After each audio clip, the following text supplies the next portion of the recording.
స్తోత్రమేసయ్య. ప్రియమైన దేవుని బిడ్డలారా, క్రీస్తు నామములో మీ అందరికీ సమాధానం కలుగునుగాక. ఆమేన్. ప్రతి దినము దేవుని వాగ్దానం అని ఆత్మీయ చక్కటి కార్యక్రమంలో మిమ్మల్ని ప్రేమపూర్వకంగా ఆహ్వానిస్తున్నాను. దేవుని బిడ్డలారా, ఎలా ఉన్నారు? బాగున్నారా? ఉదయాన్నే లేచారా? ప్రార్థన చేసుకున్నారా? వాక్యాన్ని కాసేపైనా మీరు చదువుకున్నారా? దేవుడు మీతో మాట్లాడి మిమ్మల్ని బలపరిచారా అని నేను ప్రతి దినము మీకు ఒక సహోదరుడిగా, ఒక ఆత్మీయుడిగా, మరి క్రైస్తవుడిగా, అలాగే దేవుని బిడ్డగా, దేవుని దాసుడిగా మీకు ప్రతి దినము ఈ హెచ్చరికను చేస్తున్నాను, మీకు గుర్తు చేస్తున్నాను. కనుక ప్రతి ఒక్కరూ దేవునికి దగ్గరగా జీవించడానికి, దేవునితో నడవడానికి మీరు ప్రయత్నం చేయాలని తెలియచేస్తూ ప్రతి దినము దేవుని వాగ్దానం అని ఆత్మీయ చక్కటి కార్యక్రమంలో వాగ్దానం చదువుతున్నాను. కీర్తన గ్రంథము 40వ అధ్యాయము 17వ వచనం. నేను శ్రమల పాలై దీనుడనైతిని, ప్రభువు నన్ను తలంచుకొనుచున్నాడు, నాకు సహాయం నీవే, నా రక్షణకర్తవు నీవే, నా దేవా ఆలస్యము చేయకుము. దేవునికి స్తోత్రం.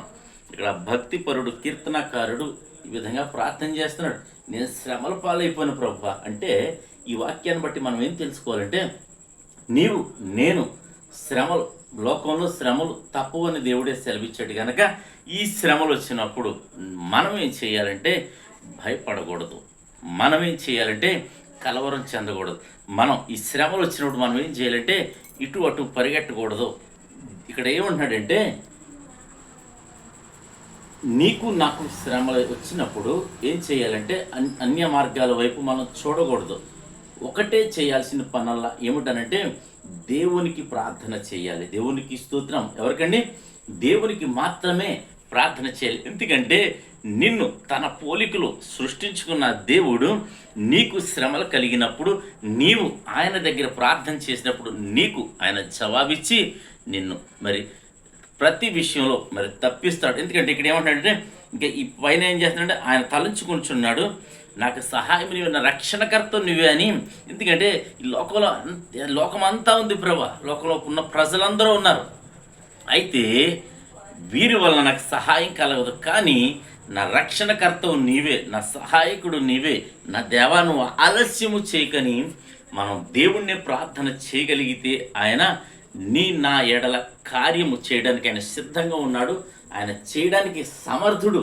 ఆయన నేను ప్రకటిస్తున్న నజరేయుడైన యేసు క్రీస్తు అని మరి ధైర్యంగా చెప్పగలుగుతున్నాను. ఎందుకంటే అనేకమైన శ్రమలు నా జీవితంలో వచ్చినప్పుడు ఆయన నన్ను విడిపించి ఈ దినాన్ని మరి మీ అందరికీ వెలుగుగా నిలబెట్టి ఉన్నాడు. కనుక మిమ్ములను మీ శ్రమల నుంచి విడిపించి మిమ్మును మరి అందరికీ, లోకానికి వెలుగుగా చేయబోతున్నాడు. కనుక మనం శ్రమలు కలిగినప్పుడు, ఇబ్బందులు కలిగినప్పుడు, నిందలు వచ్చినప్పుడు, అవమానాలు వచ్చినప్పుడు, పోరాటాలు వచ్చినప్పుడు మరి సాక్షాత్తు దేవుని సన్నిధిలోనే మనం మొరపెట్టాలని తెలియచేస్తూ దేవుడి మాటలు దీవించును గాక. ఆమెను ప్రార్థన చేసుకుందాం. స్తోత్రము తండ్రి, వందనాలు ఇస్తాయా. ప్రతి దినము దేవుని వాగ్దానం అని ఆత్మీయ చక్కటి కార్యక్రమంలో మెరుస్తున్న వాగ్దానమును బట్టి నీకు వందనాలు అయా. మాకు అనేకమైన శ్రమలు, ఇబ్బందులు, నిందలు, పోరాటాలు, అవమానాలు అనేకమైనవి ఎదురైనప్పుడు నా తండ్రి నాయన, మేము ఏ విధంగా నేను భక్తిపరుడు ప్రార్థన చేసినట్లు నా రక్షణకర్తవు నీవే, నా సహాయకుడు నీవే అని నీ వైపు చూస్తూ నాయన ముందుకు సాగే కృపను దయచేయమని ప్రార్థిస్తున్నాను. మీరిచ్చే మేలు పొందుకుని ప్రభా మీ రాకడలో ఎత్తబడ్డానికి, పరలోకానికి ప్రయాస పడుతుండగా నా తండ్రి ఈ మార్గంలో ఎన్నో శ్రమ, ఇబ్బందులు వచ్చినా నీ వైపు చూస్తూ ముందు కొనసాగి భాగ్యాన్ని మాకు దయచేయమని, అలాగే ప్రభా ఎంతమంది రోగులుంటే బిడ్డలందరినీ స్వస్థపరచమని ప్రార్థిస్తున్నాను. వివాహం కాని వారికి వివాహం, గర్భఫలం గర్భఫలాలు దయచేయమని, అలాగే చంటి బిడ్డల వరకు, వృద్ధుల వరకు ఈ వేసవి వేడిమి నుంచి తప్పించి కాపుదల దయచేయమని ప్రార్థిస్తున్నాను. అలాగే యుద్ధాలు జరుగుచుండగా నేను ప్రతి చోట శాంతి సమాధానాన్ని దయచేయమని, ప్రాణ నష్టాన్ని ప్రభా ప్రతి ఒక్కరు, అనేక మంది చనిపోతారు ప్రభా ఈ యుద్ధాల కారణంగా. ఏ ఒక్కరు నశించిపోకుండా, చనిపోకుండా ప్రతి ఒక్కరికి నీ కాపుదల ఉంచమని ప్రార్థిస్తున్నాను.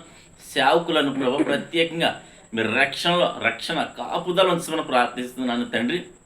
ఈ దినం ప్రభా ఎవరిది పెళ్లి రోజులు, పుట్టినరోజులు జరిపించుకుంటారు నీ బిడ్డలందరినీ కనికరించమని, కృప చూపించమని ప్రార్థిస్తూ ఈ దినం బిడ్డలు చేయు ప్రయత్నాల్లో, ప్రార్థనలో నైనా సమస్తంలో మీరే తోడండి, మహిమ పొందమని క్రీస్తు నామములో ప్రార్థన అడుగుచున్నాం పరమ తండ్రి.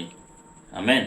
నేను నమ్ముతున్నాను ప్రియమైన దేవుని బిడ్డలారా, ప్రభు మనందరినీ బలపరచారని నమ్ముతున్నాను. కనుక మీరును అనేక మందిని బలపరచువారుగా ఉండండి. తద్వారా దేవుడు నిన్ను నీ కుటుంబాన్ని దీవించునుగాక. ఆమెన్.